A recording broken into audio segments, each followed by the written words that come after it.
Michelle, listen to me and listen to me closely.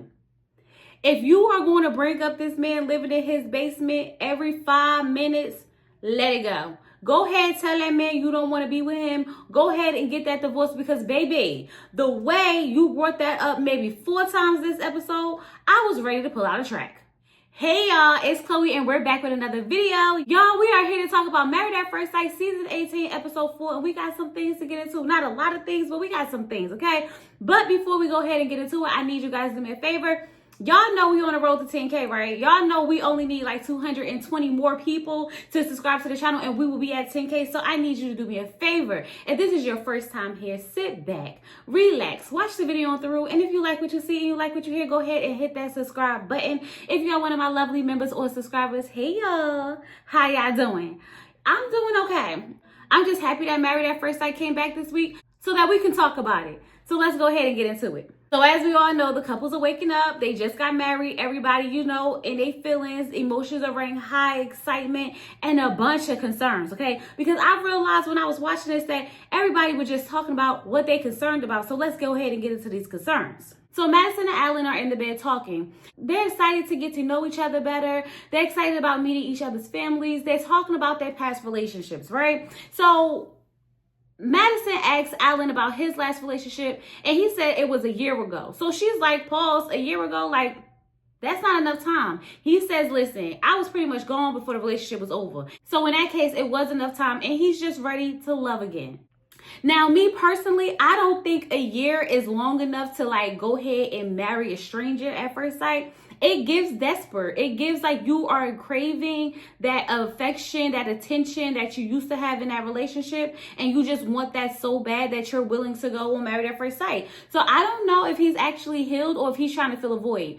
Time will tell. So now Juan and Clara are talking, right? Now Clara, I don't know. I don't know. The way she was sitting there with her cup of coffee and she told that man to stir it for her like she can't use her other hand instead of coffee. Now listen, I'm just a girl. I really am just a girl, and I understand that, you know, I'm meant to do everything for us, okay? But girl, you could have stirred your own coffee.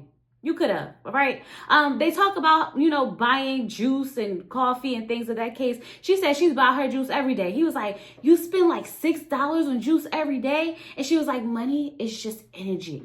Money is just energy. Also, you thought she was playing wine when she said that the money is like energy. It comes and it goes. It comes and it goes. She told us in the confessional that it's really $13. I said, child, now listen. Now, I love my coffee, y'all. I do, okay? I used to buy my coffee every morning, but it was never given $13. Ever, okay? Now, Thomas and Camille are in the bed and they're talking. Now, I was shocked that Thomas is the one that's concerned about the age difference. He's concerned because he wants kids and he wants a family, and he's 42 years old. And so he's like, you know, I ain't got that much time. So how much time do you need to have some kids? But good thing Camille wants kids soon, so they won't have to wait too long. But my thing is, I understand, Thomas, you want to be here for your kids, but as long as she can pop them babies out, y'all can have as many kids as y'all want because she's still 10 years younger than you. So, I mean, there is a positive to y'all having that age gap. I'm just saying. So then we get to David and Michelle is just annoyed by everything that David does, okay? First, them daggone alarms was sending her. Then him going to the gym is sending her. Then him sitting there talking about his work shift and how he worked the afternoon shift. And, you know, then he want to switch back to the morning shift, and she's trying to figure out when she's going to be able to see him. She's just annoyed with this man because for her, it feels like his life is falling apart. Michelle, you just don't like him. It just is what it is, girl. But y'all know that Michelle wasn't going to let a moment pass by without her asking that man about his living situation, okay? So she asked him, is it hard dating, being as though you live with your parents? Because she's like, I just find that unattractive. She flat out told that man that you living with your parents makes you unattractive. Like, everything you got going on right now is not doing it for me. And I'm just like, girl, just get a divorce already because you don't want him. You don't want him, and you're not going to let this go because you keep bringing it up over and over and over again, okay? He explains to her he has a kitchen. He has a laundry. He has his own entrance. He has 2 bedrooms. Like, it's an apartment in the house. That's not good enough for her because she's still harboring on it through the whole freaking episode. He tries to reassure her that he's independent and he's only living with his parents because it's just him. Why not? And I totally understand it. It's just him. If he got all those things going on, okay, if it's really just like in his own apartment, then I can understand why he would be there. But we're going to have to see if he's telling the truth when we get the house tour episode. So y'all keep in mind that he's supposed to have 2 bedrooms, a kitchen, a laundry, his own entrance, all the things, okay? We're going to write that down in our handy dandy notebook, and we're going to come back and revisit it. And then I'm thinking to myself, like, girl, he don't live with his parents anymore because he lives with you. Like, I feel like she harboring on the fact that he lived with his parents. It don't matter no more because he lives with you. The same way he expressed that when he wants to move out, he will. I guess he will be. And he will be living with you for the next 8 weeks. And then if y'all stay married, then y'all go ahead and figure it out. But we already know y'all not going to stay married. And he probably have to go back to his apartment in his parents' house. And that's all fine and dandy at this point. Because I already know that this relationship is just not going to last. Kichi and MM are talking, and they're just talking about how they were concerned whether or not the other person was going to like them or whatever the case may be. What stood out to me was when MM asked him, was he attracted to her? He never said yes. I rewinded it back because I wanted to be sure that I heard what I heard. And he never said that he was attracted to her. What he said was, all I know is that when my body touched your body, it was whew, whew. And I was like, hold up now, because physical attraction and actually being attracted to someone are 2 totally different things. Two totally different things, which is why I thought it was weird that he never said that he actually finds her attractive. But y'all know I love a good reach. So y'all let me know, am I reaching? So Allan and Madison go meet up with each other's family and friends, okay?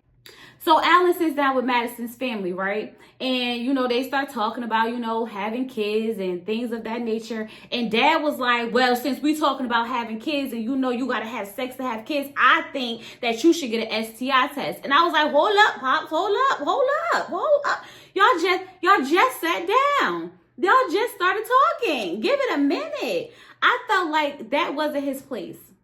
For one, you don't even know if they was intimate already. They could have had knocked the boots the night before and you would have never known. So for you to tell this man that he needs to give your daughter an STI test, I would have been like, well, I need an STI test from her. Like, sir, chill. I just felt like it was inappropriate. Now, don't get me wrong. I understand the father's concern, but he need to have that conversation with his daughter. Like, hey, make sure that y'all get tested before y'all do anything, okay? But to just sit out there and say that in front to that man in front of everybody at that table was crazy work, okay? Crazy work. But good thing Allan said that he had got tested 3 weeks before, and the father was like, well, she's still gonna have to see the results. Do you want to see the results, sir? Because it's given you need the results for yourself. I ain't like that. I just didn't like it. So Allan asked her family, like, do y'all think I would have had a chance with her, in the real world? And they all was like, nope, never gonna happen. And he was like, oh. They was like, listen, you're just not her type.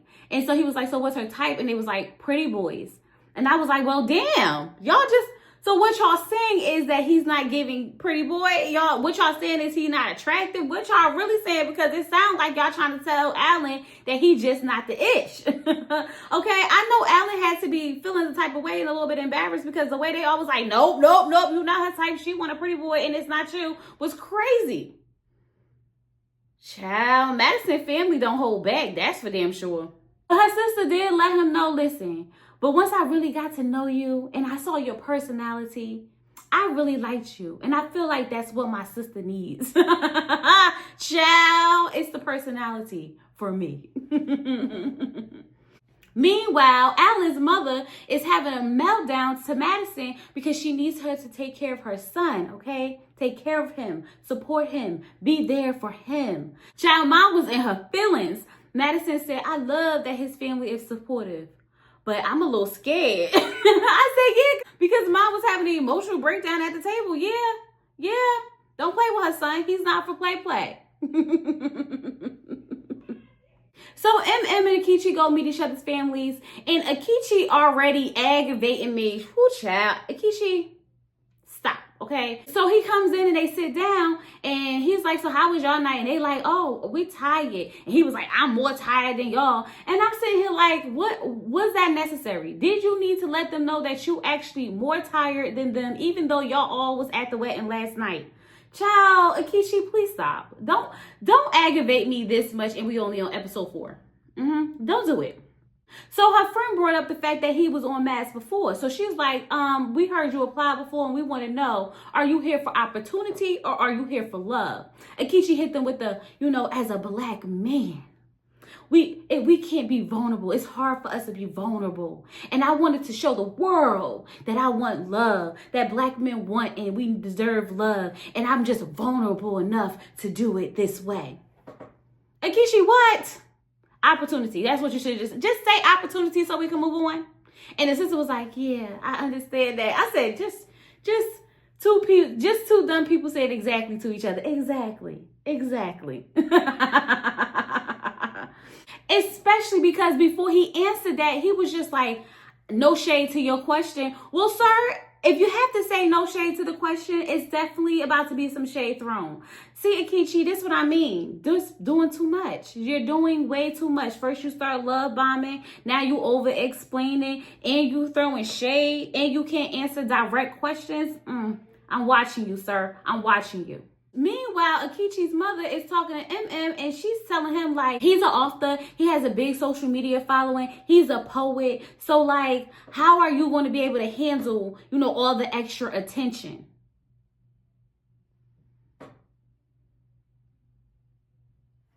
Well, if he has all this extra attention, why is he here? If the girls are literally throwing themselves at him, okay, giving him the panties, why is he here? Oh, to sell a book? That's what it's giving. It's giving to sell a book, but but not our Kichi, okay? Because he's here to show how vulnerable black men are and how deserving and how much they want love. Right. So MM was like, listen, as long as I'm secure in our relationship and he makes me feel secure and he's secure, then there's no reason for me to feel any type of way. And I'm like, I know that's right, girl. Because obviously all the women who was throwing their panties at him, he didn't want them, so here we are.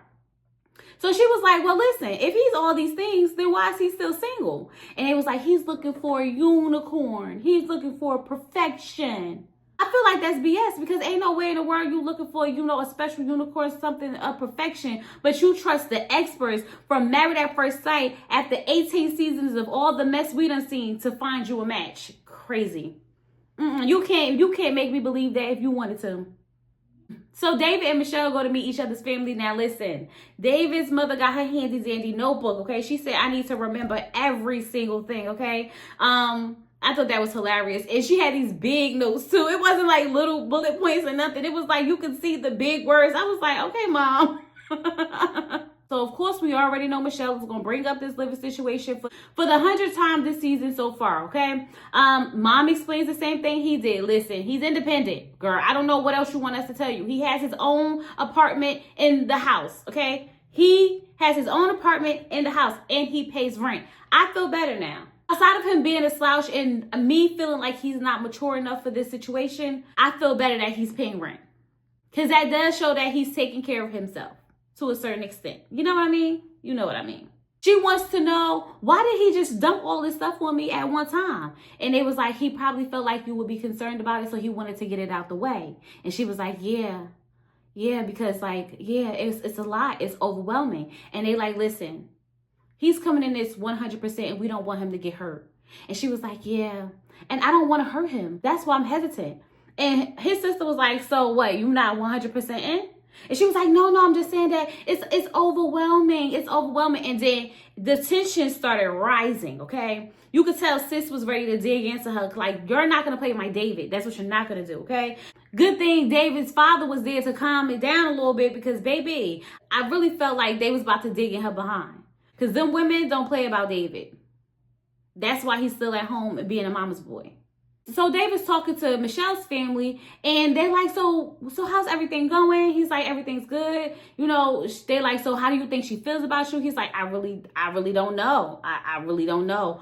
I know she may feel in a certain way about, me living with my parents. And they're like, yeah, I'm sure she does. So I'm like, she hasn't stopped talking about it. If he didn't realize that, then I wouldn't know what to tell you, okay? But they do give him some advice, which I really think was some good advice, okay? They told him, listen, you have to pull back. You can't just throw everything at her at one time. Pull back and give her a little bit of information at a time because it takes her a while to process.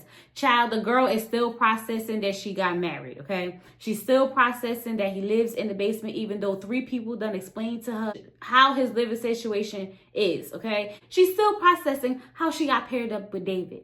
So I need him to go ahead and take that advice, okay? So Juan and Carla go sit down with each other's families. And Carla is telling his family how she had prayed to the gods, okay, for a man that could play the guitar, and Juan plays the guitar. So she feels like this is destined, right?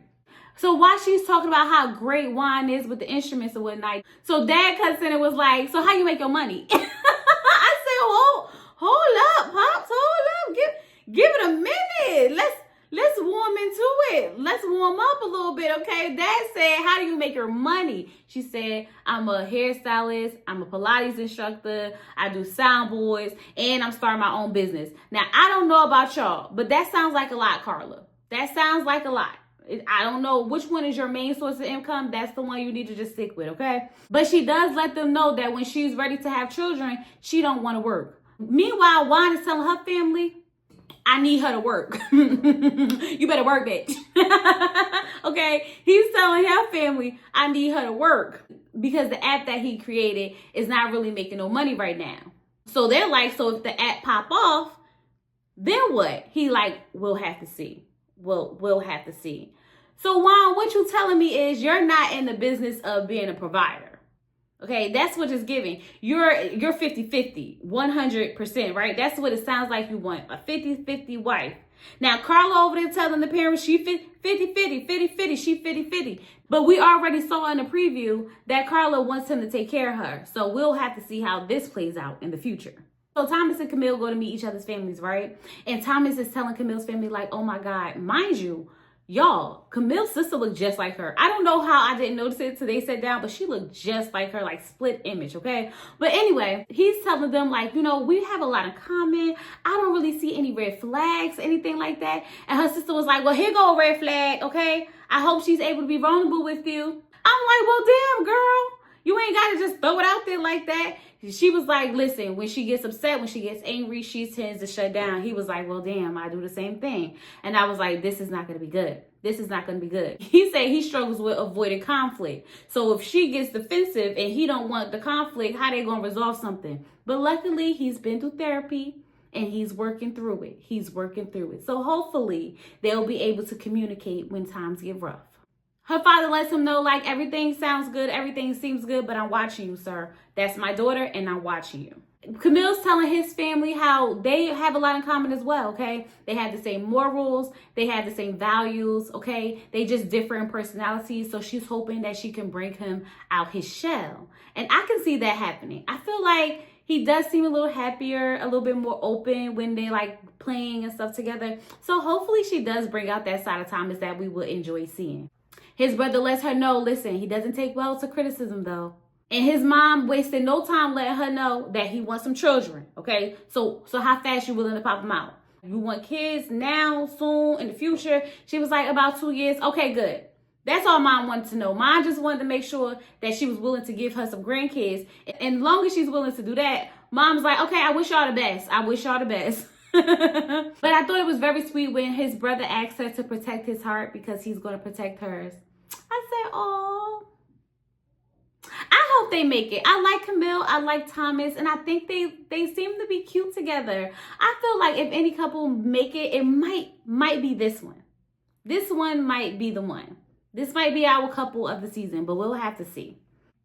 So now it's time to debrief from all these meetups, right? So MM and Akichi are talking, and she's like, your family says you want a unicorn.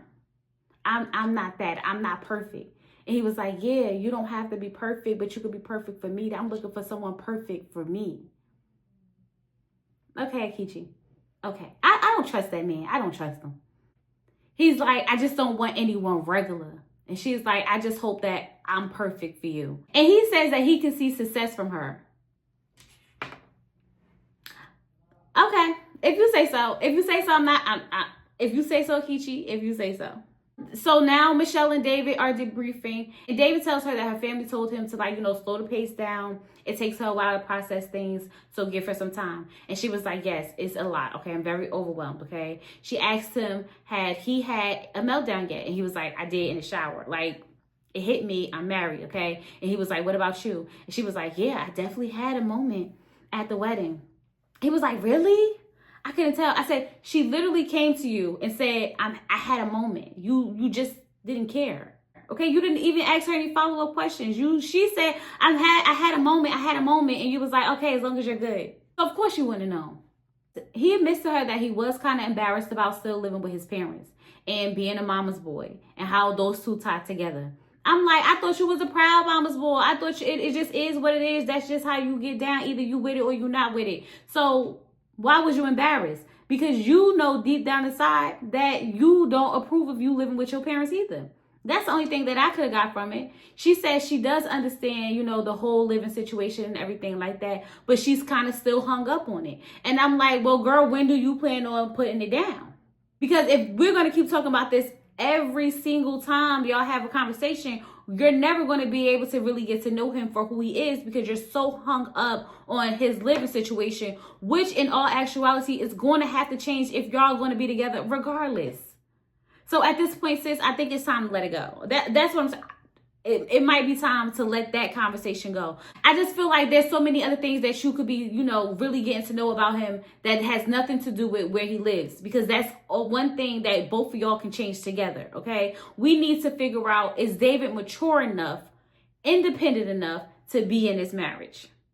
Allan and Madison are debriefing from their meetup, and while I was sitting there watching it, I felt like it was at that moment I realized Madison don't like Allan, and she's friend zoning him, okay? She's telling him that she needs him to remember that they are still strangers. They just met each other. Although they are married, they are still strangers. They just met each other. She wanted to be clear. Yeah, she don't like him. She don't like him, okay? He's like, so they said you want a pretty boy. I'm not a pretty boy. Like, what is that? And she describes what a pretty boy is. And you could tell that Allan is starting to put two and two together, because I think that's why he asked her about, pretty boys, whatever the case may be. So he asked her, like, straight up, so are you attracted to me? She said she's attracted to him. He's just not her type. And he's not the normal type of guy she would go for. But overall, she is attracted to him. Lies, lies, and more lies. Because if you was attracted to him, you wouldn't have came in there to remind him that you're strangers and you're still getting to know each other, even though you're all married. Because you can be attracted to someone, and then you could be physically attracted to someone. So maybe you are attracted to who he is as a person, but you're not physically attracted to him. And that's okay. That's okay. But on Married at First Sight, we learned that sometimes people who are not physically attracted to the other person, the relationship never really ends well. So there's that. So they find out that they're going to Cancun, Mexico, and Carla manifested this too. Child, girl, how does the manifestation work? I keep asking her, how does the manifestation work? Because I need to manifest a couple $1 million. That's what I need, okay? And I need to manifest these 10,000 subs I'm trying to hit. That's what I need to manifest. Did you hit the subscribe button yet? Oh, okay, we're going back.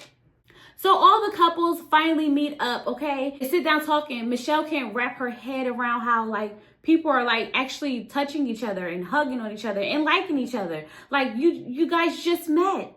I said, girl, it's because you don't like David. It's because you don't like him. If you liked him, you would be acting the same way, okay? David's like, so did y'all all kiss at the altar? Akeisha could not wait. He could not wait to throw in the fact that, and she reached to kiss me. She reached to kiss me because I was going to ask her, but she had to get in there. She had to take her kiss. I'm just like, oh my God. You see what I mean, Akeisha? You see what I mean?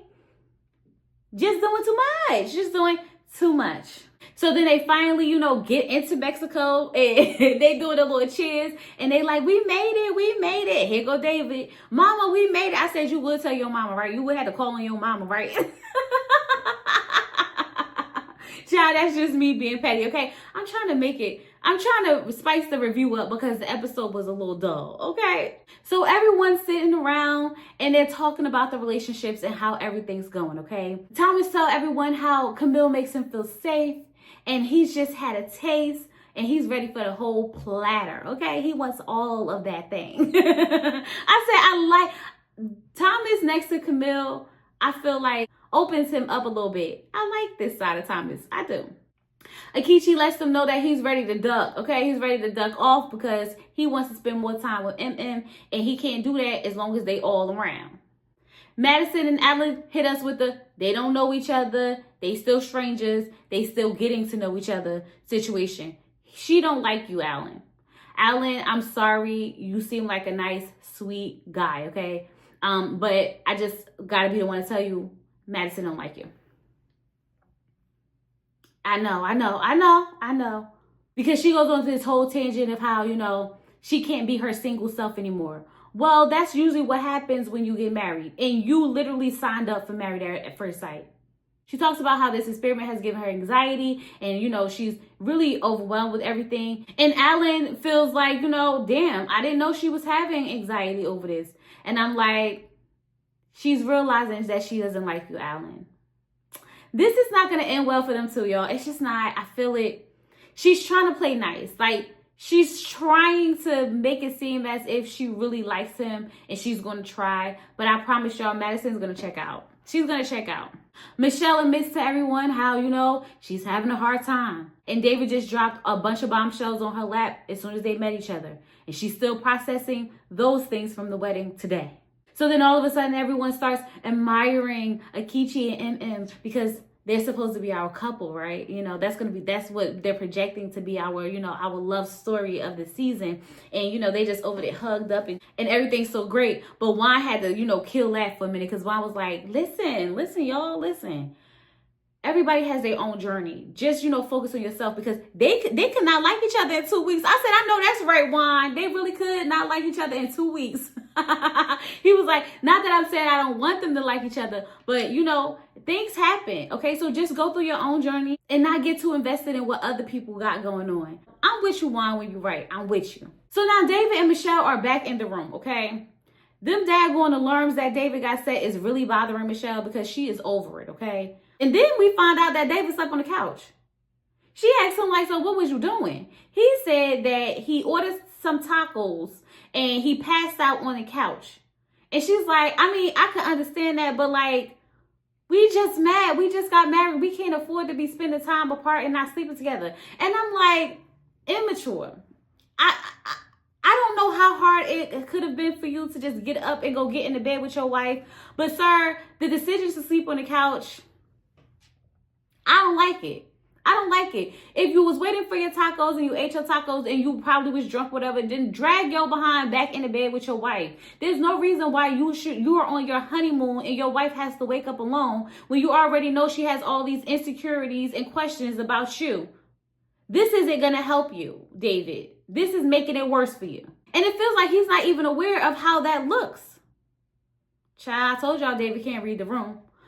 Lord, Michelle brings up this living situation again because we can't let it go. She's like, I'm not getting the vibe that you independent. And I'm like, Michelle, I'm not going to lie. I'm not either. Right? So then he's like, well, Dad, I thought we had got past this. I thought we had moved on. Nope, we still here, David. We still here. See, this is what happens when you keep doing dumb stuff. You keep doing dumb stuff. It just reminds her of how you are not mature enough or independent and you still live at home with your parents. See, that's what happens. Akichi and MM are on the beach talking. And, she says she'll pretty much eat anything. But I'm with Akichi on this. I'm not eating no chitlins. I'm not eating no liver. I'm not eating no kidneys. I'm not doing it. Nope, I'm just not. But they did end up having a conversation about their past relationship. And he did admit to the fact that, in his past relationship, he had cheated on a girl. I said, now we're getting down to the truth of it. Because if you notice, Akichi's story changed a few times. The first time it was, he wasn't really ready. The girls wasn't saying the girls didn't want what he wanted. Then it was how, he's looking for a unicorn. And now we find out that, the relationship ended because he was a cheater. Okay. Now, MM knows that this is a red flag, but she's willing to overlook it. She said, listen, now I know I overlook red flags, but it was years ago and people do change. I believe that people can change. I really do. I don't want to hold anything against anyone from years and years and years ago. But baby girl, you need to be cautious because that man is playing you like a fiddle. He's playing you. He's love bombing you, and he is here for opportunity. And I honestly don't think y'all gonna make it. But you know, we have to try because this is Married at First Sight. Madison and Allan are sitting down talking at dinner. And she apologized to Allan for acting weird because her anxiety set in. So Allan's like, so what triggered this? She's like, it just all hit me that I really, married a stranger. The anxiety, Madison, is because it's Allan, not because it's a stranger. You don't like him. You don't, okay? She then goes on to describe the type of marriage she wants, spontaneous and things of that. It kind of felt like she was saying this man was boring. He has no personality. She really can't see it for them in the future. That's what I was picking up from the conversation. And Allan's like, well, I don't really know what to do. Like, I can tell that you're uncomfortable and I don't want to make you more uncomfortable. Like, I don't know if I can hold your hand. I don't know if I can touch you. And she's like, well, you can. And I'm like, but you don't want him to. And he feels that energy. So instead of, making you feel more uncomfortable, he just chooses not to. Madison, don't come in here playing these head games with this man. Don't have him trying to be affectionate with you and you're going to be pushing him away. Don't do it. And y'all, that was the episode. I enjoyed watching the episode. I mean, it wasn't like action-packed or anything like that. But, we really starting to fill out who's here for what and who actually likes who they with because Akishi's here for opportunity. Michelle doesn't like David. And Madison doesn't like Allan. And I can tell that this season is about to, go down the hill very, very fast, okay? So like we do every season, put on your seatbelt and prepare for a ride because we are in for one. If you guys did not subscribe to the channel, please go ahead and subscribe to the channel. Please, please, please, please, please, okay? We need to hit 10K. Like the video, share the video, leave your comments down below. Let me know what you think. If you have nothing to comment, go ahead and drop me some yellow hearts and let me know that you was here. With all that being said, I'll talk to you guys later. Peace.